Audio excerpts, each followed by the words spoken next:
So I've been working with the members in my guitar program recently, and something that's been coming up a lot is strumming patterns. People are okay with the basics, they can kind of strum along, kind of keep a tune, but it doesn't sound super consistent and smooth every time, and more importantly, they feel like they're kind of stuck playing the exact same strumming pattern all the time and don't really know what to do to improve and reach that next step. They feel like they keep playing the strumming patterns and they're slightly different, but they all kind of sound like the same thing. So that's what I'm going to teach you to do in this video series. First, I'm going to give you some tips that are going to improve your strumming to make it smooth, consistent, and most importantly in time, because that's the most important part of strumming.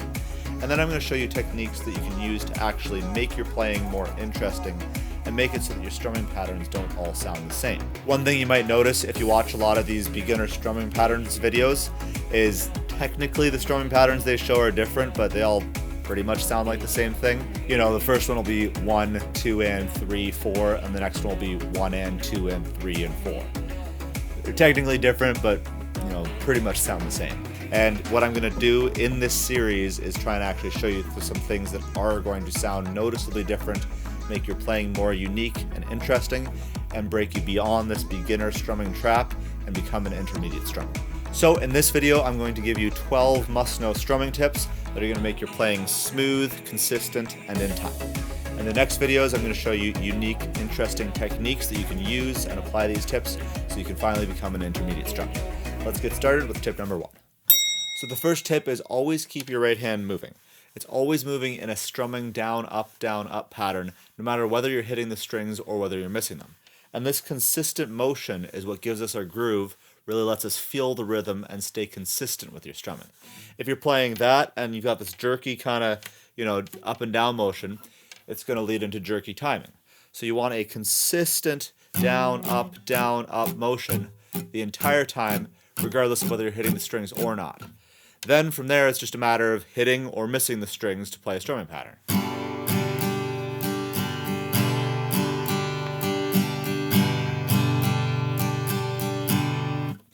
Right? That entire time I wasn't always playing the strings, but I was always going down, up in a consistent motion.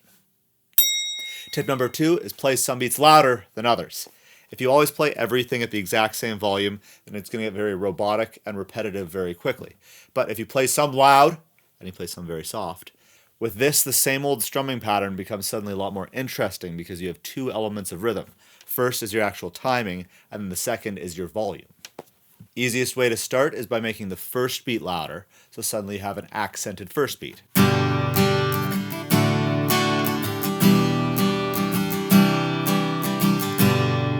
Right? Just play that first beat a little bit louder just makes it a lot more interesting. And then you can experiment, and it's going to take a lot of practice and playing around with it, but then you can accent different beats and different rhythms to just make it more interesting and dynamic as a whole when you're playing.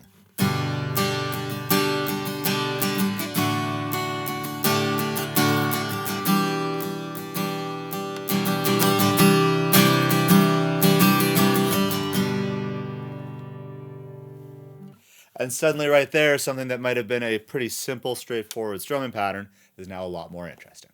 So our dynamics add a new dimension to our playing by varying the volume, but we can also make it even more varied and interesting by changing which strings we're playing so we get this high and low note contrast. This same G chord, if I play all 6 strings evenly, it's got a balanced sound. But I can always also play just the low strings to give it a pretty dark, lower sound, or just the high strings for a very bright sound. So you can apply this to your playing and vary it up by having, say, the first and third beat playing just the lower 3 strings, and then the other beats playing the higher strings, and you've got this contrast of low versus high, even though you're still playing the exact same chord.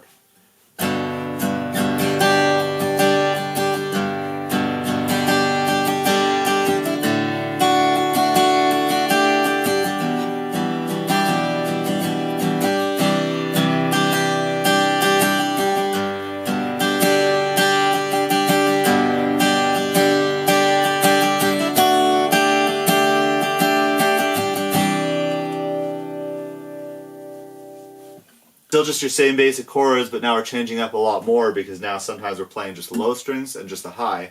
So the exact same chords, exact same strings, but you have 2 entirely different sounds. Alright, tip number 4 is keep your strums small and close to the guitar. So it's really tempting to have these big, full windmill strums going all around like a rock star, but they're pretty inaccurate and they make it a lot slower to actually play. Another tendency people do is they'll go very far away from their body, and I'm exaggerating a little bit, but still, even if you're playing around here, you're getting a lot farther away from your body, which just makes it harder to be accurate and makes it harder to play fast, and it's going to make it more difficult as a whole. So a way to practice this is to just try and nice and gently just play your chords and try and focus on nice little strums that stay pretty close to the guitar. If you do that as a whole while you're switching around, then it's going to make it a lot easier to play quicker, more accurately, and just sound better as a whole. The next tip is to hold your pick properly. A lot of people start when they're holding their pick, having it really far away from them, kind of really loosely held, which is just kind of, it looks awkward and it feels awkward because you're so far away from the guitar, it makes it really hard to get a good grip and have accurate picking. So I prefer to hold my pick like this, just personal preference. I take my pick, put my thumb completely sideways to it, and then I curl this finger around it. So you can see here how the pick is much closer to my hand than if I'm playing like this, and I've got a much better grip on it. You don't need to grip too hard, just enough to keep it in place, and if your grip is like this, then it's going to be a lot easier to keep it in place because you've just got a very strong grip there. And there's only a little bit of my pick that actually sticks below my fingers, which makes it very easy to play close and accurately, and again, keep those small strums with this accurate picking. It's going to help out a lot. Next tip is to keep your wrist, your forearm, and your entire arm all the way up to your shoulder nice and loose. You got a tendency when you're starting to really flex and make everything rigid, and that makes it very awkward and difficult to play the strings accurately. The more tension you have, the more difficult it's going to be to play smoothly and quickly. So you want to make sure that you're nice and loose in your wrist. You got just enough of a holding your pick to keep it in place. Your forearm isn't tensing up and getting all tense and worried. Same thing with your arm, and then especially your shoulder. You don't have it crunched up into your neck. It's just loose and flowing, and this is going to make everything a lot more natural and easy to play. Okay, so up to now, these tips have all been general strumming tips to make your strumming cleaner, smoother, easier, and more interesting. These next tips are going to be specifically focused on how to learn new strumming patterns better. So the first and most important tip is to always try them with muted strings first. Don't worry about trying to get this left hand moving smoothly in time at the beginning, because you know you're going to be struggling with your chord changes and your strumming, and it's not going to work well together if you can't do the two on their own smoothly. So what to do instead is start with your strings just muted with this left hand so you don't have to think about it, and then work on getting this rhythm smooth and natural. So say you've got a 1, 2, and 3, 4 and, pretty straightforward one, 2 and 3, 4 and 1, 2 and 3, 4 and. Just do this for a while.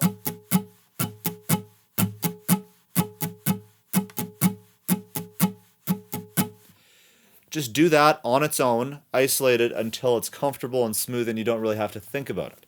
Then once you are really comfortable with it, you won't have to worry too much about your right hand and you can focus on getting your chord changes actually smooth and clear. If you are struggling with slow and buzzy chord changes, then check out my 14-day chord challenge in the description of this video. It's going to be a perfect way to get clear, fast, and smooth chords every time. Link in the description of this video. It's really going to help you out. So the next tip is to start playing your strumming patterns really slowly. Don't try and play it at full speed at the start. It's going to be really tough to follow along, and you're not going to be able to really count it out nicely. And it's just going to be sloppy and out of time. Instead, really slow it down. If you get it clean and can play it smoothly and in time slowly, it's going to be pretty easy to speed it up in the end. So if you're trying to do something, if you're trying to count say a 16th note pattern, 1E and a 2, 3E and a 4, that's a pretty fast one. So you might do a 1E and a 2, 3E and a 4. Or if you can't play that fast, go even slower. 1E and a 2, 3E and a 4.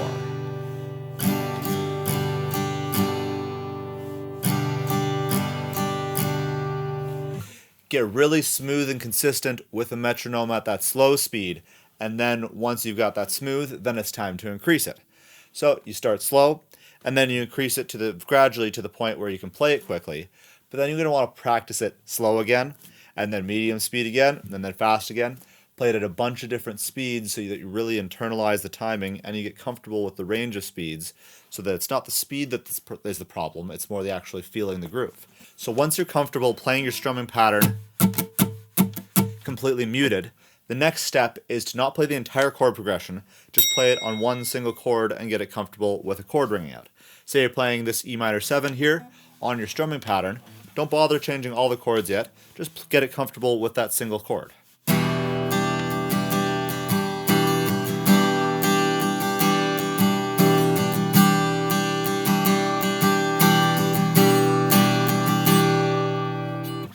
Do that for a while, get really comfortable with it, play it along with a metronome, just kind of zone into the chord and get used to it and play that strumming pattern.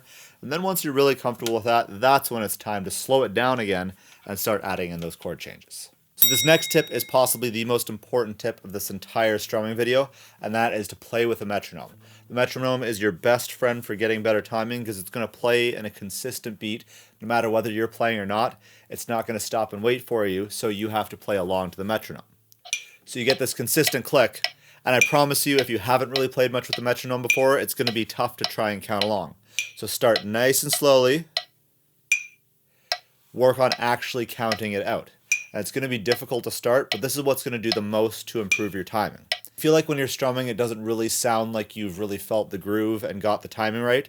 Try with a metronome. That's going to be the biggest thing that's going to make your timing more accurate because you have to play along with it. Now, a lot of people get bored with just a metronome alone, but you can also just Google lots of different drum beats and you can play along with drum beats as well, and that'll do the exact same thing. You just need that consistent, even timing. You can also play along with the actual song you're working on. The thing to remember is that at the beginning, it's probably going to be too fast for you to play along with. So if you use the metronome at a slower speed, you could practice it and practice counting it out at the slower speed. And then once you've really got the timing there, then you'll be able to work it up to the speed of the full song. A final tip for metronomes here is that it can be really useful at the start just to actually say the strumming pattern out loud a few times and count along with the metronome so you can get an actual hang of what the actual timing is. So if I was doing 1, 2, and 3, 4, 2 and 3, 4, 1, 2 and 3, 4, 1, 2 and 3, 4. If you actually know how the strumming is supposed to go, then when you actually play it, it'll be a lot easier to play along. Alright, so here is my final tip for learning strumming patterns, and this is for those of you that know bar chords. So a great way to do this when you're practicing on bar chords, because those can be even slower and tougher to change, is to alternate between muted strings and actually playing the chord. So say you're playing a bar chord right here, you do a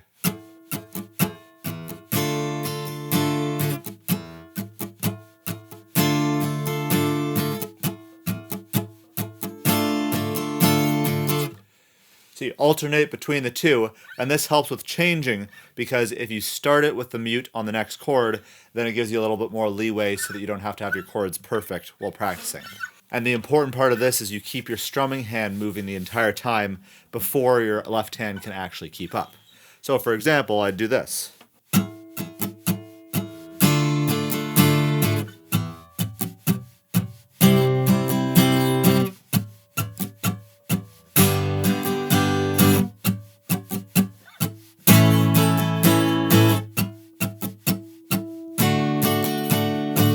Right, so you switch from one chord to the next, but if you start by playing the strumming pattern muted, then you don't have to have your chord perfect before switching on, and that'll make it easier to work on the strumming and work on these chords, and then eventually you'll be smooth enough that you can play between the two. So there you have it. Those are my must-know tips for making your strumming smoother, easier, and more interesting.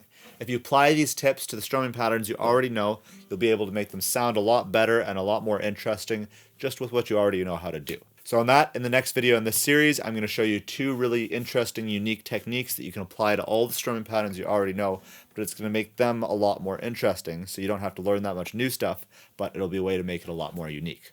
That next video will be released next week. If you're watching this more than a week after it's been published, the link will be in the description below the video. Make sure to subscribe if you haven't already to get notified of my new videos and releases like this. Hit that thumbs up button if you learned something from this video. Say hi in the comments, and I'll see you in the next video.